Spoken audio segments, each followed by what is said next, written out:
하나님의 말씀 신명기 17장 14절로 20절 한 절씩 교독을 합니다. 내가 내 하나님 여호와께서 내게 주시는 땅에 이르러 그 땅을 차지하고 거주할 때에 만일 우리도 우리 주위의 모든 민족들 같이 우리 위에 왕을 세워야겠다는 생각이 나거든 반드시 내 하나님 여호와께서 택하신 자를 내 위에 왕으로 세울 것이며 내 위에 왕을 세우려면 내 형제 중에서 한 사람을 할 것이요 내 형제 아닌 타국인을 내 위에 세우지 말 것이며 그런 병마를 많이 두지 말 것이요 병마를 많이 얻으려고 그 백성을 애굽으로 돌아가게 하지 말 것이니 이는 여호와께서 너희에게 이르시기를 너희가 이후에는 그 길로 다시 돌아가지 말 것이라 하셨음이며 그에게 아내를 많이 두어 그의 마음이 미혹되게 하지 말 것이며 자기를 위하여 은금을 많이 쌓지 말 것이니라. 그가 왕 위에 오르거든 이 율법서의 등사본을 레위 사람 제사장 앞에서 책에 기록하여 평생에 자기 앞에 두고 읽어 그의 하나님 여호와 경외하기를 배우며 이 율법의 모든 말과 이 규례를 지켜 행할 것이라 다같이요 그리하면 그의 마음이 그의 형제 위에 교만하지 아니하고 이 명령에서 떠나 좌로나 우로나 치우치지 아니하리니 이스라엘 중에서 그와 그의 자손이 왕 위에 있는 날이 장구하리라. 아멘. 오늘 저는 신명기 17장 14절로 20절 본문으로 왕이 해야 할 것이란 제목으로 말씀을 함께 나누고자 합니다. 오늘 본문 말씀은 이스라엘 백성들이 가나안 땅에 들어가서 주변에 있는 이방 족속들을 바라보면서 우리에게도 이방 족속과 같이 왕을 세워달라 할 때가 올 것이다 라고 말합니다. 그리고 성경에 보면 그때가 바로 사무엘상 8장에 등장합니다. 우리도 이방 나라와 같이 왕을 세워 주옵소서. 그때 사무엘 선지자가 그렇게 백성들에게 말하죠. 너희들이 여호와 하나님께서 너희들의 왕이신데 어떻게 너희들이 왕을 세워달라느냐 라고 말을 하는 것을 보게 됩니다. 그럴 때가 오면 반드시 이러한 원칙으로 왕을 세워라 라는 것이 신명기 17장 14절 이하에 나오는 말씀입니다. 왕을 세울 때 첫 번째 원칙은 하나님께서 택하신 자를 왕으로 세워야 된다라는 것입니다. 왜 하나님께서 택하신 자가 왕이 되어야 되느냐? 그것은 이스라엘 나라의 성격 때문입니다. 이스라엘 나라는 바로 여호와의 나라로 불려집니다. 여호와의 나라라는 것은 여호와 하나님께서 왕이 되시는 나라라는 뜻입니다. 하나님께서는 바로 자신을 대신하여 하나님 나라인 이스라엘을 여호와의 나라인 이스라엘을 대신 다스릴 인간 왕을 세우십니다. 여러분들 사실 우리가 이스라엘이라고 이야기를 하는데 이스라엘이란 말을 히브리어로 들어가 보면 바로 이스라엘, 하나님께서 다스리신다라는 뜻입니다. 철두철미하게 하나님께서 다스리시고 왕이 되시는 나라가 이스라엘인 것입니다. 그런 의미에서 여호와의 나라인 이스라엘의 인간 왕을 선택하는 그러한 권리는 여호와 하나님께 있다는 것입니다. 그런데 이스라엘 백성들이 우리도 이방 나라와 같이 왕을 세워달라라고 했을 때 그들이 원했고 그리고 그들의 기준으로 택했던 왕은 사울 왕이었습니다. 왜냐하니까 이방 나라를 보니까 다 왕들이 백성보다 키가 크고 거인들이고 다들 싸움에 능한 장수 스타일이었습니다. 그래서 이스라엘 백성들도 이방 나라의 본을 따라서 싸움에 나가면 늘 우리에게 승리를 안겨주는 그런 위대한 전쟁의 용사 같은 이를 왕으로 택해야겠다. 그래서 그들이 택한 왕이 사울 왕이었는데 사울은 사람 머리 하나 더 올라갔다고 할 정도로 거대한 사람이었습니다. 그런데 어땠습니까? 백성들이 원해서 택했던 인간 왕 사울은 버림을 받았습니다. 그 다음 사울 대신에 왕이 된 사람이 다윗인데, 다윗에 대하여 하나님께서는 이렇게 말씀하십니다. 이는 내 마음에 합한 사람이라. 하나님께서 친히 택하시고 기뻐하신 사람이 다윗인 것을 보게 됩니다. 그 다음에 이스라엘의 왕은 병마를 많이 두지 말라라고 말합니다. 그리고 이것을 얻기 위하여 그 백성을 애굽 땅으로 돌아가게 해서는 안 된다. 병마, 바로 병거를 끄는, 전차를 끄는 그러한 전투용 말을 얻기 위하여, 그 당시 그 말의 주 생산지가 애굽이었는데 그 말을 얻기 위하여 많은 백성들을 애굽 땅으로 가게 해서는 안 된다. 이게 무슨 말일까? 존 커리더 교수의 해석에 따르면 그 애굽의 병마들을 많이 사들이고 확보하기 위해서 대가로 뭘 지불하냐면 백성들을 노예로 바로 넘긴다는 것입니다. 바로 자기의 백성을 노예로 애굽 땅에 넘기고 그 대가로 애굽의 병마를 얻는다는 것입니다.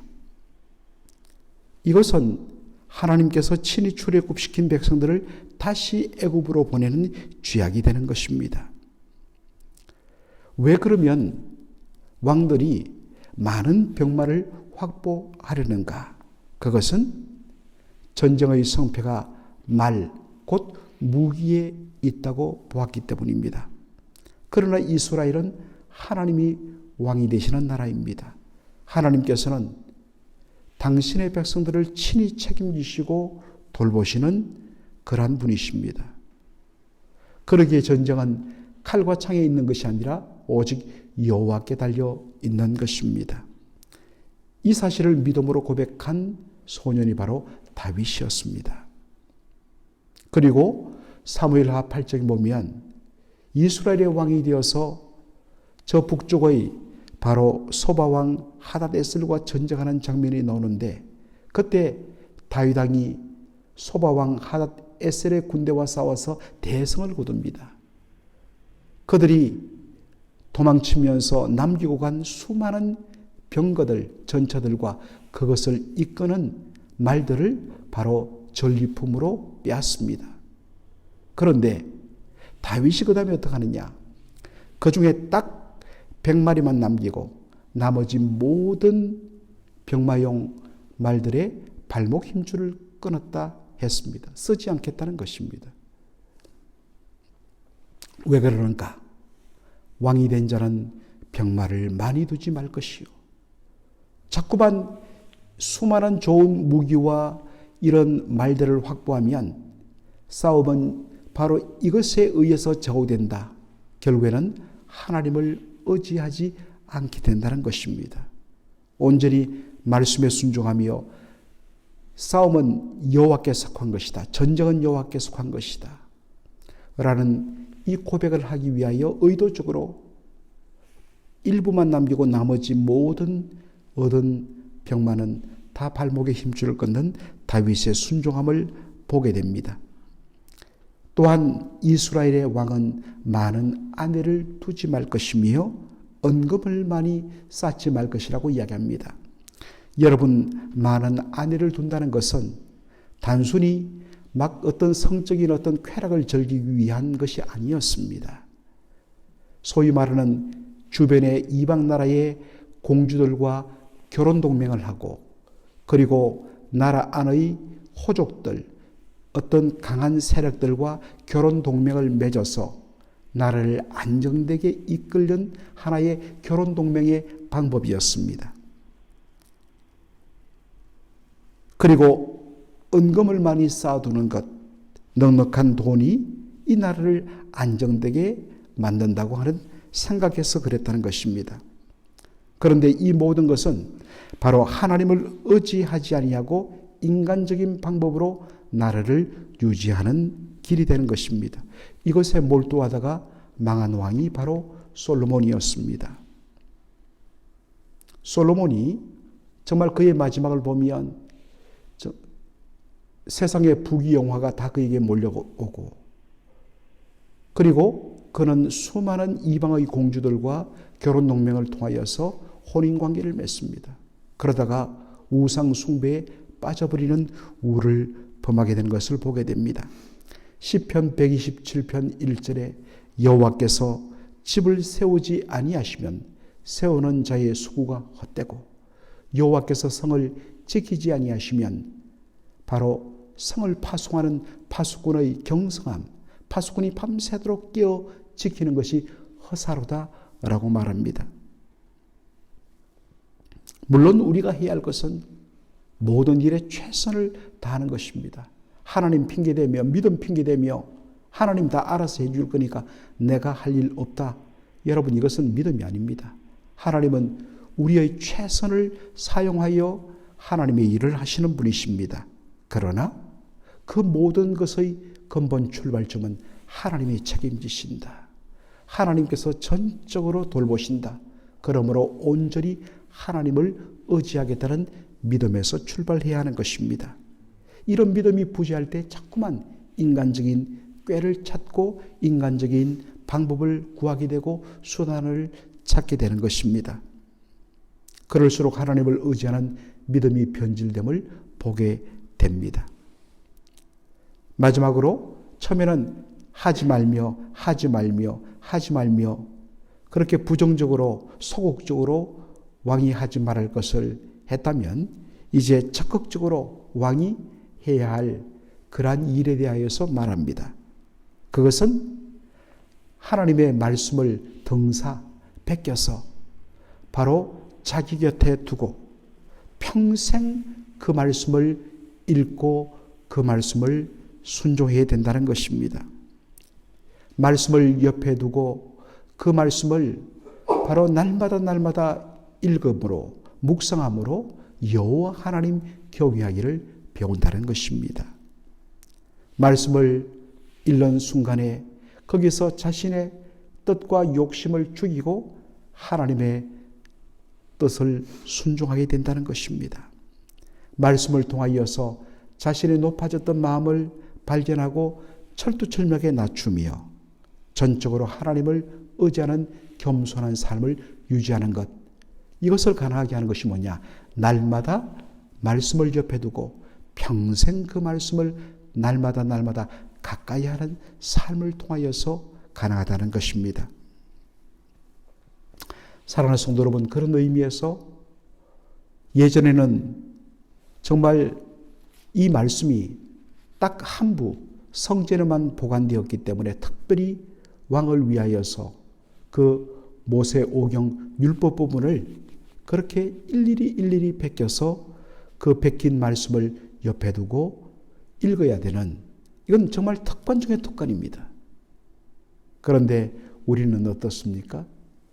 언제든지 마음만 먹으면 정말 이 귀한 말씀을 소유할 수 있는 그런 놀라운 특권을 가진, 심지어는 휴대폰에도 다운을 받아서 정말 터치만 하면 읽을 수 있는 그러한 너무나 문명의 이기를 누리고 있습니다. 꼭 종이로 된 이 활자화된 성경 보지 않아도 됩니다. 얼마든지 문명의 이기를 통하여서 여러분 성경을 가까이 할 수 있습니다. 사용하시기 바랍니다.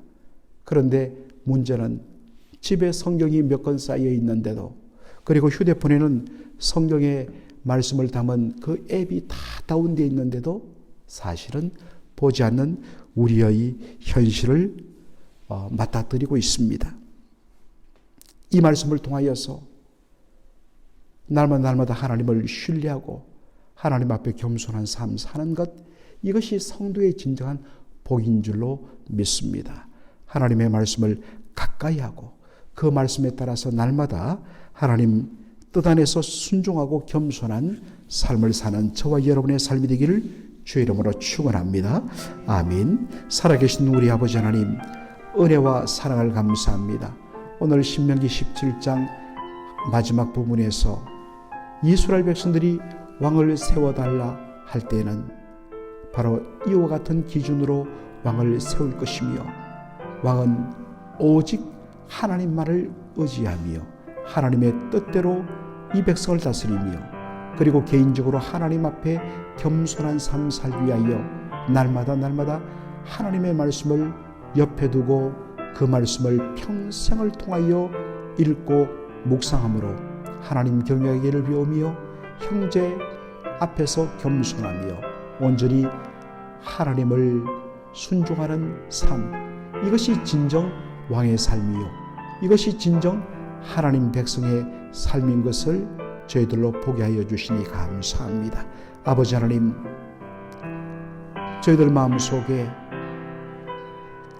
우리가 최선을 다하고 열심을 다하면서도 근본적으로 여호와께서 집을 세우지 아니하시면 세우는 자의 수고가 헛되고, 여호와께서 우리의 모든 것을 지키지 아니하시면 그것을 지키려고 밤새도록 애쓰는 우리의 노력이 허사임을 저희들이 분명하게 고백하면서 온전히 하나님 한 분만을 의지하고 그분의 말씀의 뜻에 따라 날마다 겸손하게 하나님과 동행하는 이 삶이 진정 복된 삶임을 깨닫고 날마다 오늘부터 다시 말씀으로 돌아가는 저희들의 삶이 되게 하여 주시옵소서. 오늘 이 시간도 우리 주님의 이름의 능력으로 구하는 모든 기도 가운데 주께서 응답하여 주시기를 원하오며 예수님의 이름으로 기도하옵나이다. 아멘.